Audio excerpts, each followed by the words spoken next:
Your campaign has been criticized by national Democrats for underperforming. How would you respond to that?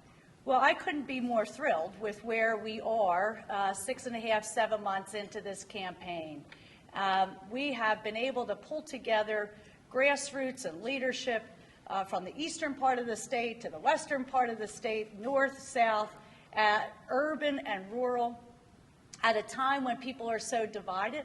I'm thrilled that those organizations that care so much about the environment are 100% supporting our campaign, and those individuals who go to work every day fighting for good-paying jobs. So jobs and the environment have come together in my campaign, north and south, rural and urban. It's been an extraordinary coalition in just the 6.5 months or so that we have been in this race.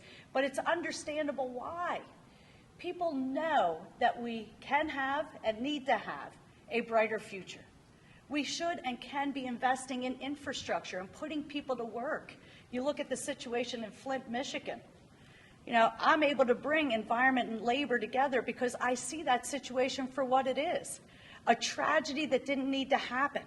We should have protected the environment and created good jobs by putting people to work ripping out that lead pipe instead of now spending $100 million to try to save kids who unexcusably have been subjected to lead poisoning. We can do things better. You know, I've talked a lot here about trade and the bad trade deals we have before us.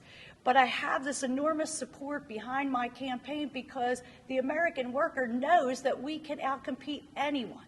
And at a time when manufacturing is not about, as some would have us think, cheap labor, but it's about skilled labor plus technology. Look, Pennsylvania's #1 in robotics. We're one of the leaders in 3D printing and laser printing, nanotechnology. When that's the cutting edge of manufacturing, it can and should be ours. Those markets can and should be ours. That's what people are hungering for, and that's why almost unanimously, every individual and organization that's been involved in endorsing anyone in this race has endorsed my campaign and my candidacy. It's critically important at a time when Pat Toomey already has $10 million in the bag from various special interests. I am thrilled that in my campaign and candidacy, we are uniting so many different parts of the Democratic Party because there's strength in numbers, and our values need that kind of coalition of folks to come together and make clear that we will stand up for that principle that when you work hard, you can and should be paid well and get ahead of this country. What taxes would you see